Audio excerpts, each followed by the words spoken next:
저는 31살이고 지방광역시에 있는 중견기업에서 일하는 평범한 직장인이었습니다.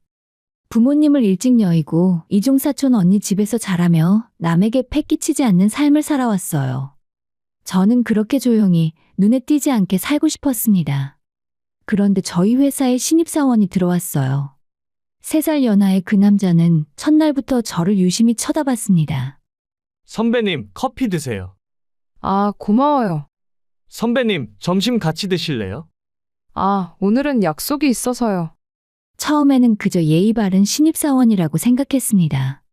하지만 시간이 지날수록 그의 관심은 점점 노골적으로 변했습니다. 선배님, 저랑 사귀어 주세요. 어느 날 퇴근길에 그는 회사 앞에서 무릎까지 꿇으며 고백을 했습니다. 주변 동료들이 모두 지켜보는 가운데였습니다. 저 이러지 마세요. 사람들이 다 보잖아요. 괜찮아요. 전 진심이에요. 저는 당황스러웠고 부담스러웠습니다. 하지만 거절하기엔 주변 시선이 너무 따가웠어요. 결국 저는 고개를 끄덕였고 그렇게 우리는 연인이 되었습니다. 연애는 생각보다 편하지 않았어요. 그는 늘 적극적이었고 저는 늘 그런 템포를 따라가기 바빴습니다. 꽃다발과 선물 이벤트를 보고 회사 사람들은 둘이 정말 잘 어울린다고 했지만 저는 솔직히 숨이 막혔어요. 그러던 어느 날 그가 갑자기 말했습니다. 선배님, 우리 결혼해요. 뭐? 벌써? 벌써라니요? 우리 사귄 지 1년 됐는데요. 전 선배님이랑 결혼해서 평생 살고 싶어요. 아니, 하지만 다음 주에 우리 어머니 모시고 올게요. 선배님한테 보여드리고 싶어요. 저는 아무 말도 할 수 없었습니다. 모든 게 너무 빠르게 진행되고 있었으니까요. 일주일 후에 그는 정말로 어머니를 데려왔습니다. 회사 근처 식당에서 만난 시어머니는 환한 미소로 제 손을 잡았습니다. 아이고, 우리 며느리 정말 곱네. 사진으로 봤을 때부터 마음에 들었어. 아, 안녕하세요. 우리 아들이 매일 여자친구 얘기만 하더라고. 얼마나 좋아하는지 몰라?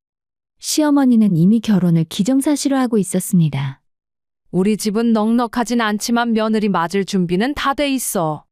수저 하나만 들고 와도 돼. 우리가 다 챙겨줄게.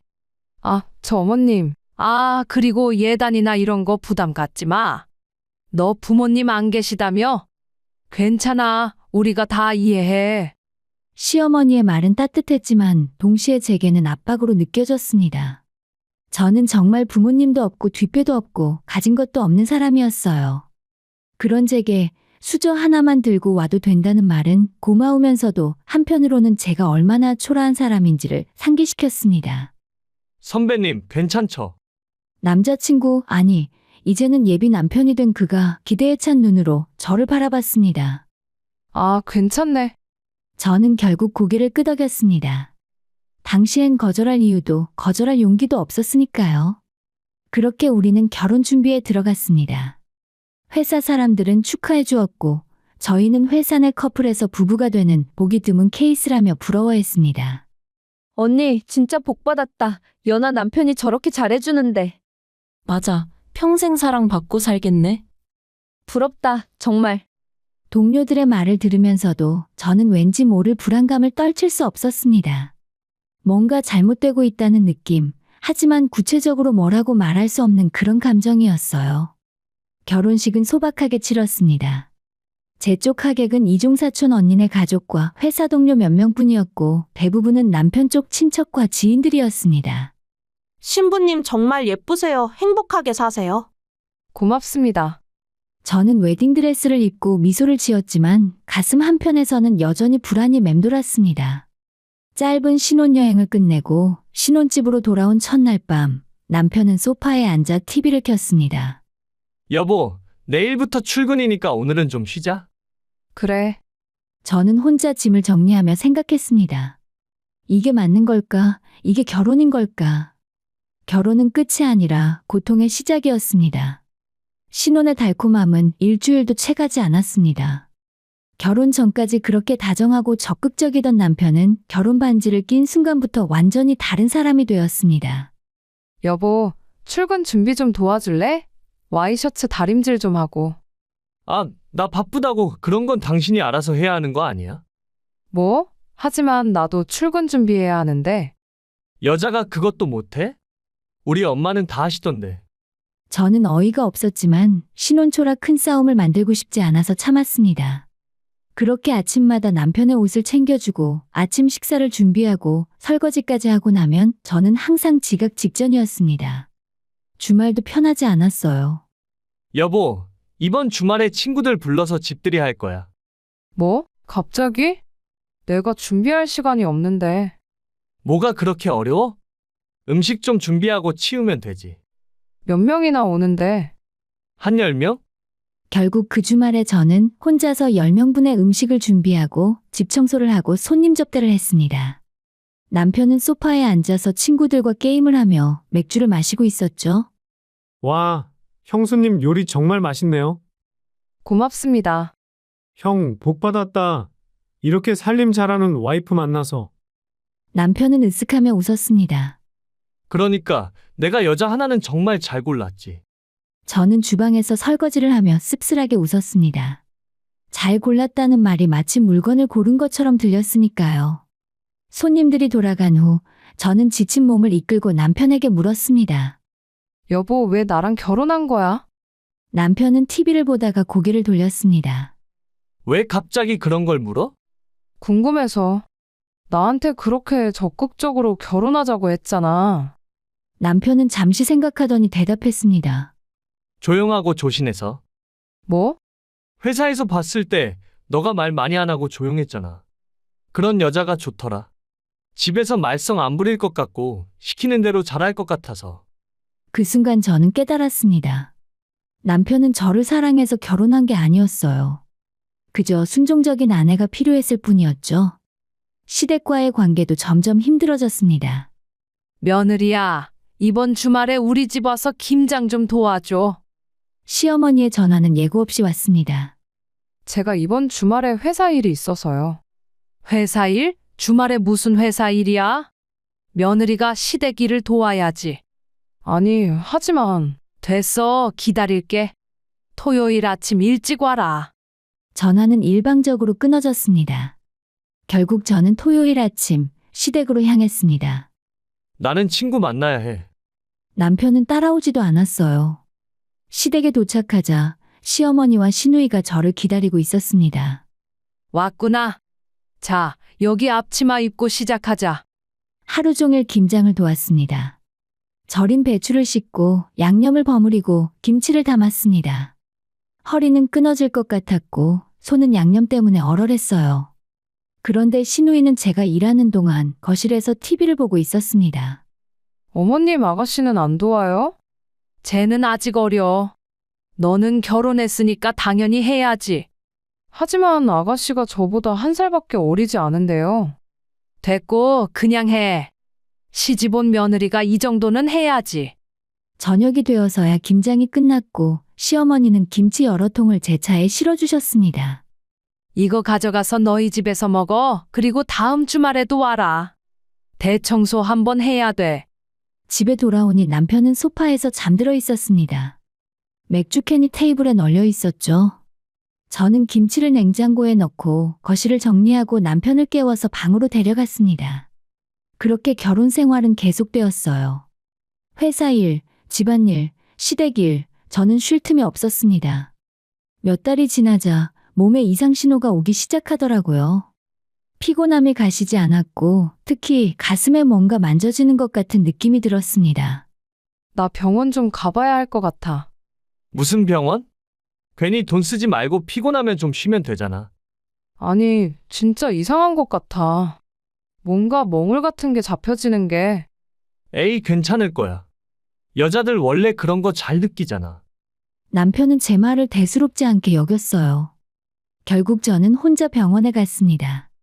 건강검진을 받던 중 의사 선생님의 표정이 심각해졌어요. 환자분, 이거 조직 검사 좀 해봐야 할 것 같은데요. 네? 무슨? 아직은 뭐라 말을 하지 못하겠지만 정밀 검사가 필요합니다. 며칠 후에 검사 결과가 나왔습니다. 유방암입니다. 다행히 초기이긴 한데 수술이 필요합니다. 그 순간 세상이 무너지는 것 같았어요. 내가 암이라고? 정말 나한테? 저는 떨리는 손으로 남편에게 전화를 걸었습니다. 여보, 나 암이래. 뭐? 진짜? 수술해야 한대. 전화 너머로 한숨소리가 들렸습니다. 하필 지금 회사에서 승진심사 기간인데? 저는 그 말에 전화를 끊어버렸어요. 눈물이 왈칵 쏟아졌습니다. 암 진단을 받은 충격보다 남편의 반응이 더 충격적이었습니다. 저는 그날 혼자 병원 복도에서 한참을 울었습니다. 그리고 깨달았습니다. 이 결혼에서 저는 혼자라는 것을요. 유방암 진단을 받은 후에 저는 급히 대학병원 예약을 잡았습니다. 조직검사 결과 2기 초반으로 수술과 항암 치료가 필요한 상태였어요. 의사 선생님은 차분하게 설명해 주셨지만 제 귀에는 아무것도 들어오지 않았습니다. 보호자분은 안 오셨나요? 남편이 회사 일이 있어서요. 수술 일정과 입원 일정을 잡아야 하는데 가족분과 상의하셔야 할 것들이 많습니다. 제가 혼자 결정해도 될까요? 제 말에 의사 선생님은 안타까운 표정으로 저를 바라봤습니다. 그날 밤 저는 남편에게 다시 한번 부탁했어요. 내일 병원에 같이 가줄 수 있어? 수술 일정 잡아야 해. 남편은 TV에서 눈을 떼지 않고 대답했습니다. 내일? 내일은 중요한 회의가 있어. 그냥 다음에 가면 안 돼? 다음에는 늦어. 빨리 수술해야 한대. 에이, 요즘 유방암은 심각한 암도 아니라며? 인터넷에 그렇게 나오던데. 저는 할 말을 잃었습니다. 암인데 심각한 암이 아니라는 게 무슨 소리야? 그러니까 치료가 잘 되는 암이라는 거지. 괜히 오버하지 마. 나도 바쁘다고. 그래, 알겠어. 저는 더 이상 말하지 않았습니다. 말해봤자 소용없다는 걸 알았으니까요. 결국 다음날 이종사촌 언니에게 연락했습니다. 언니 미안한데 내일 병원 좀 같이 가줄 수 있어? 무슨 일인데? 남편은? 언니, 나 유방암이래. 전화기 너머로 언니의 놀란 목소리가 들렸습니다. 뭐? 지금 어디야? 내가 바로 갈게. 언니는 그날 저녁에 바로 달려왔고 제 손을 꼭 잡아주었습니다. 괜찮아. 다 잘 될 거야. 언니가 옆에 있을게. 저는 언니 품에서 한참을 울었습니다. 수술날이 다가왔습니다. 입원 수속을 밟는데 간호사가 물었습니다. 보호자분은 누구세요? 제 사촌 언니요. 남편분은요? 회사 일이 있어서요. 간호사는 미묘한 표정으로 저를 바라봤지만 아무 말도 하지 않았습니다. 그나마 수술 전날 밤 남편이 병원에 들렀어요. 내일 수술이라며? 잘 될 거야. 너무 걱정하지 마. 남편은 5분도 채 머물지 않고 일어났습니다. 나 내일 아침 일찍 회의가 있어서 먼저 갈게. 그래. 수술 잘 받아. 그럼 나중에 연락할게. 그렇게 남편은 떠났고 저는 혼자 병실에 남았습니다.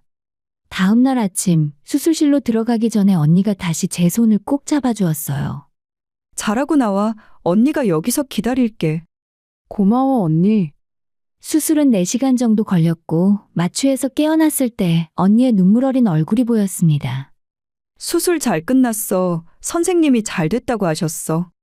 언니, 그래, 나 여기 있어. 걱정하지 마. 저는 다시 잠에 빠져들었습니다. 이틀 후에 남편이 병원에 찾아왔어요. 손에는 과일 바구니를 하나 들고 있었습니다. 어때? 많이 아파? 남편은 의자에 앉더니 병원비 청구서를 꺼내 들었습니다. 이거 봐. 병원비가 왜 이렇게 많이 나와? 아무래도 수술비랑 입원비니까. 1,000만 원이 넘네? 이거 우리 집에서 어떻게 감당해? 저는 기가 막혔습니다. 아내가 암 수술을 받았는데 첫마디가 병원비 걱정이라니. 보험 있잖아, 암보험. 아, 그래? 얼마나 나오는데? 진단비, 수술비까지 1억 좀 넘게 나온다고 했어. 그 순간 남편의 눈빛이 달라졌습니다. 뭐? 1억? 진짜? 그래, 예전에 드러났던 거야. 그 정도면 병원비 내고도 많이 남겠네? 남편은 갑자기 기분이 좋아진 듯 웃었습니다. 그럼 걱정 없겠다. 잘 됐네. 저는 그 모습을 보며 왠지 모를 한기를 느꼈습니다. 제 건강보다 돈에 관심이 있는 남편의 모습이 너무나 낯설었어요. 며칠 후에 퇴원을 앞두고 보험금 청구 서류를 작성했습니다. 정확한 금액은 1억 3천만 원이었습니다. 생각보다 더 많이 나오네. 남편은 신이 난 듯 말했습니다. 이 돈으로 뭐 할까? 우리 차라도 바꿀까? 이건 내 치료비랑 앞으로를 위한 거야. 치료비는 이미 보험으로 다 됐잖아. 남는 돈은 우리가 쓰면 되지. 당신 돈이나 내 돈이나 같은 건 마찬가지지 뭐. 저는 말문이 턱하고 막혔습니다. 퇴원 후에 집으로 돌아왔지만 남편은 여전히 아무것도 돕지 않았어요. 여보, 설거지 좀 도와줄래? 아직 팔이 아파서. 아, 나 피곤해. 당신이 좀 천천히 하면 되잖아. 하지만 난 수술한 지 얼마 안 됐는데. 수술 잘 됐다며? 의사가 괜찮다고 했잖아. 그리고 조금씩 움직이는 게 회복이 더 빠르대. 저는 한숨을 쉬며 설거지를 시작했습니다. 팔의 통증이 느껴졌지만 참을 수밖에 없었어요. 보험금이 통장에 입금되던 날, 남편은 유난히 친절했습니다. 오늘 외식할까? 네가 좋아하는 일식집 가자. 갑자기? 당신 몸 회복해야 하니까 맛있는 거 먹어야지. 저는 이상한 예감이 들었지만 따라 나섰습니다. 식사 중에 남편의 핸드폰이 울렸어요. 엄마, 우리 지금 밥 먹는 중이야. 응? 그래, 알았어. 전화를 끊은 남편이 말했습니다. 우리 어머니가 이번 주말에 오신대. 무슨 일로? 그냥 며느리 수술했다고 걱정돼서 오신다는데? 하지만 그건 새빨간 거짓말이었습니다. 진짜 이유는 제 보험금 때문이었어요. 그리고 그 보험금은 제가 상상도 못한 방식으로 사라지게 됩니다. 저는 그때 몰랐어요. 이보다 더 큰 배신이 저를 기다리고 있다는 것을요. 그 주말, 시어머니가 정말로 우리 집에 오셨습니다. 며느리야, 몸은 좀 어때? 네, 어머니, 많이 나아졌어요. 그래, 다행이다.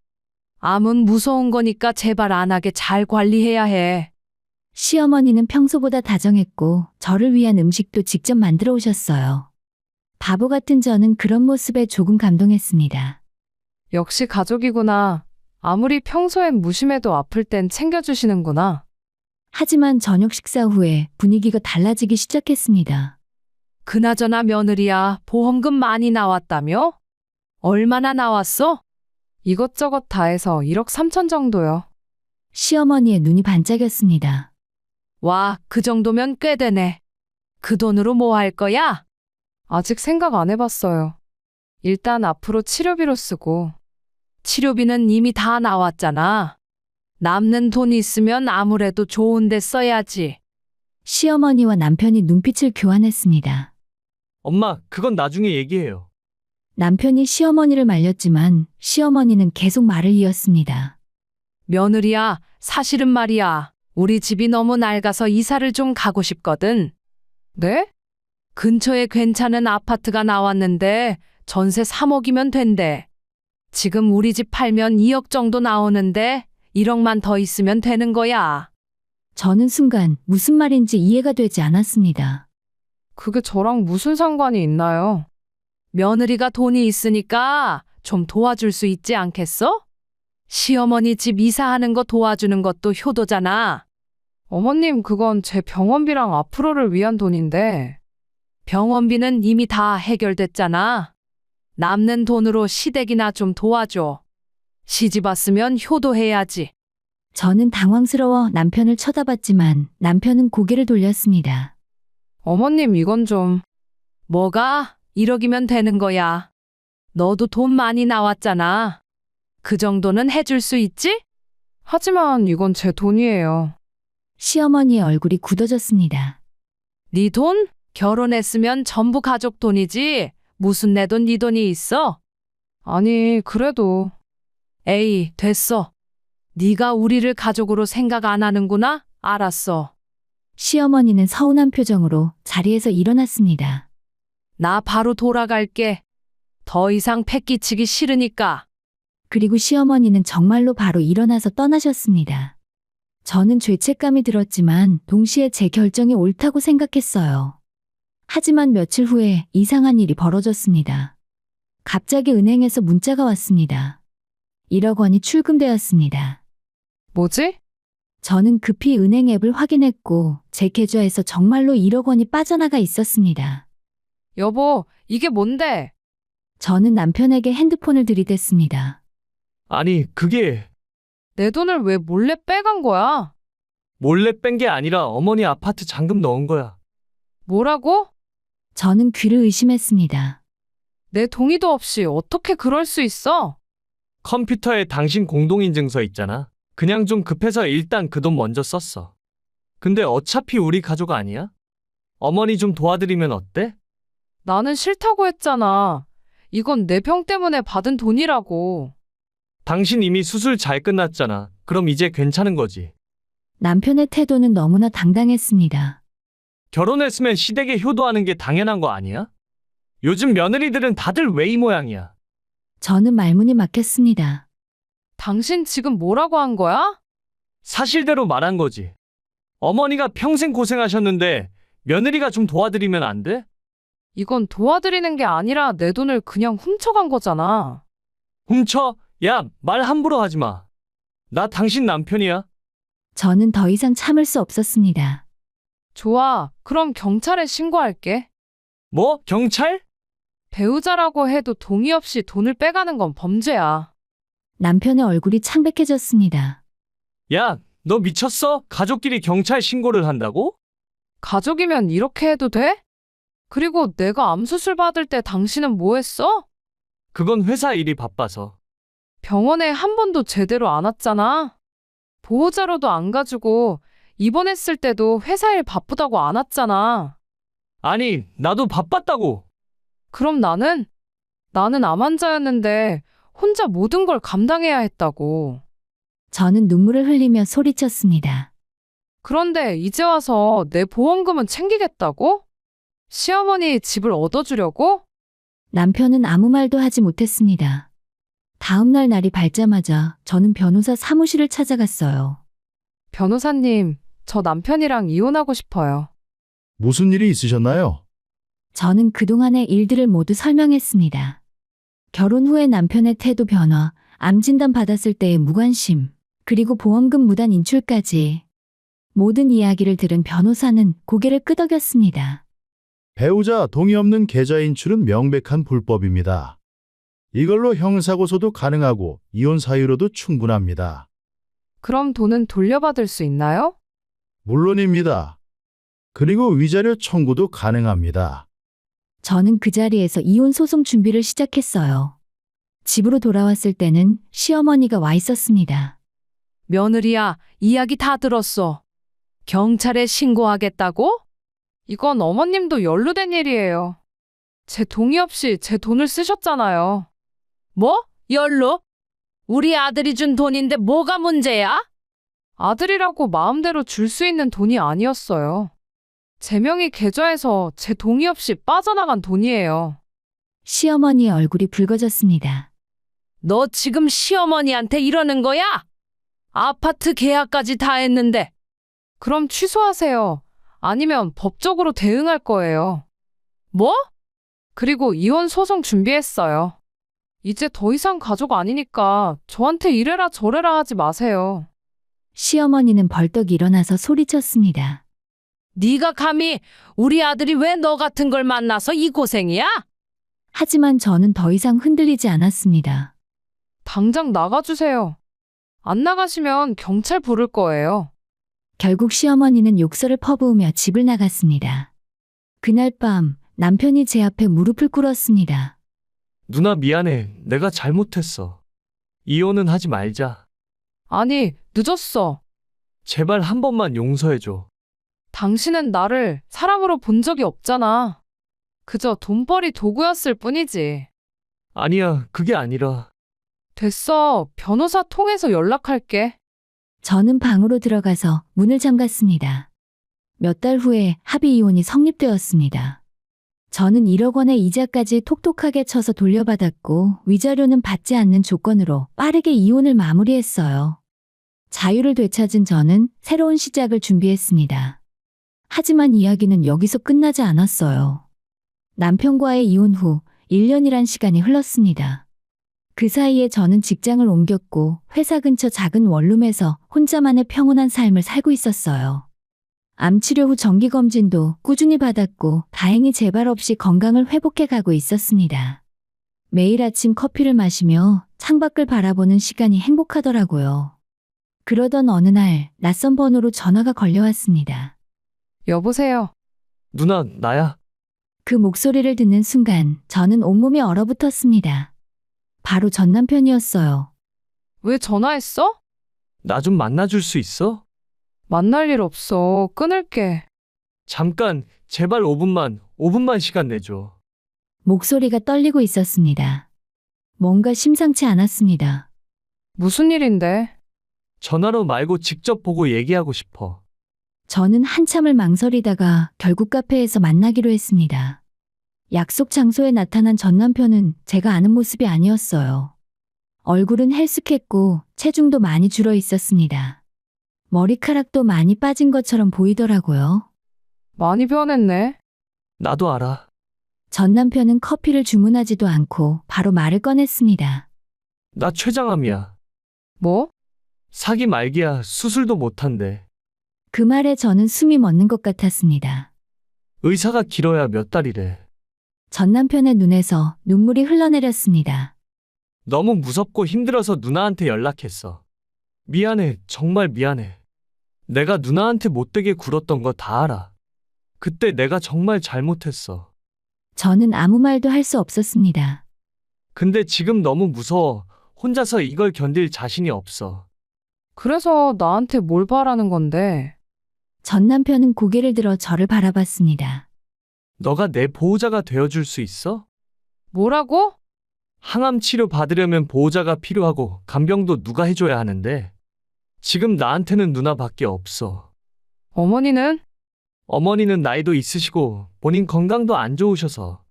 저는 믿을 수 없다는 표정으로 그를 바라봤습니다. 그럼 동생은? 시누이는? 동생은 작년에 시집가서 바빠. 애도 있고. 제발 누나 이번 한 번만. 내가 너무 잘못했어. 용서해줘.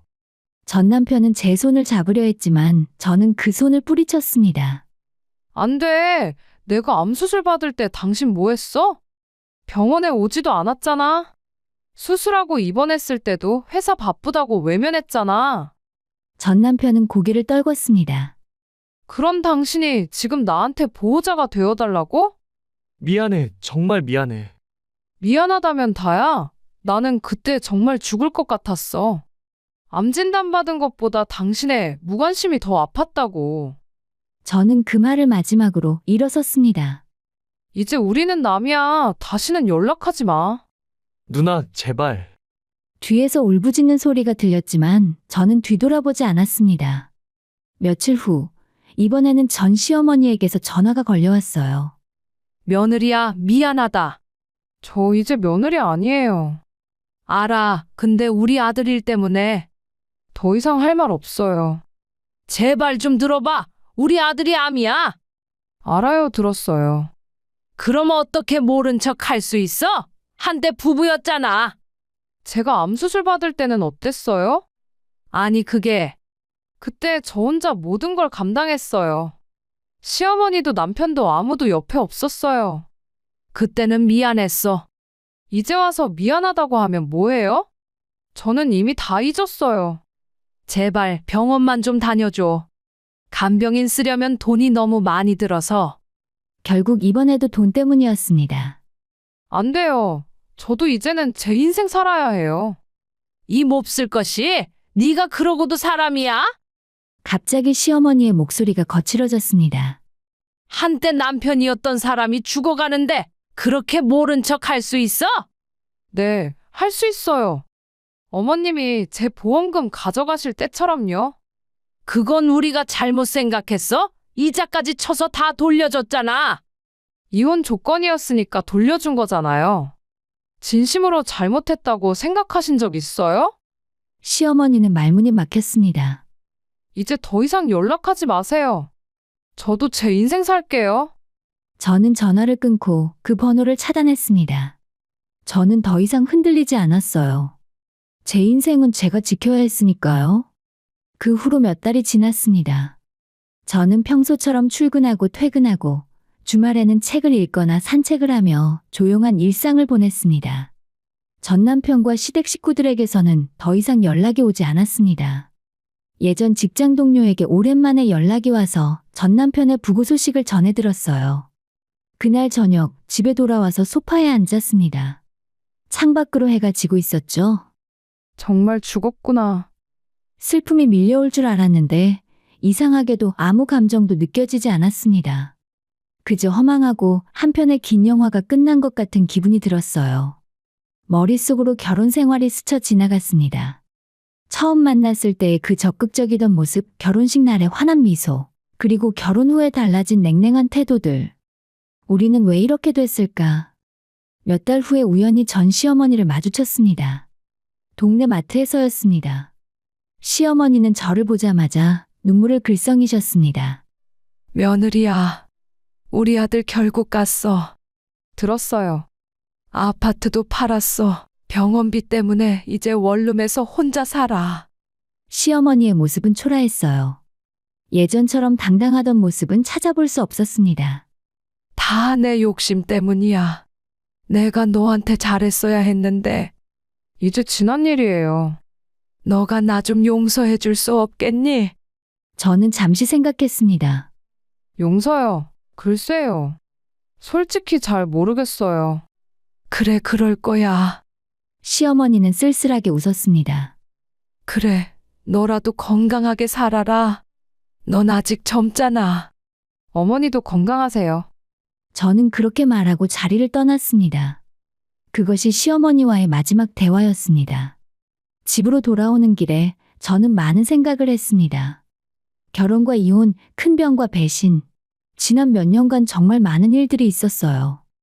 퇴근하고 집으로 돌아오는 길, 저는 편의점에 들러서 제가 좋아하는 아이스크림을 샀습니다. 예전 같았으면 살찐다며 참았을 텐데, 이제는 그냥 먹고 싶을 때 먹었어요. 집에 도착해 소파에 앉아서 아이스크림을 먹으며 TV를 켰습니다. 평범한 일상. 하지만 이 평범함이 얼마나 소중한지 저는 이제야 명확하게 알게 되었죠. 그리고 핸드폰 알람이 울렸습니다. 병원 정기검진 예약 알림이었어요. 내일이 또 병원 가는 날이구나. 저는 더 이상 병원이 두렵지 않았습니다. 정기검진을 받으며 제 건강을 지키는 것, 그것이 저를 사랑하는 방법이라는 걸 알았으니까요. 거울 앞에 섰습니다. 수술 자국이 아직 남아 있었지만 이제는 부끄럽지 않았습니다. 그리고 저는 준비되어 있었습니다.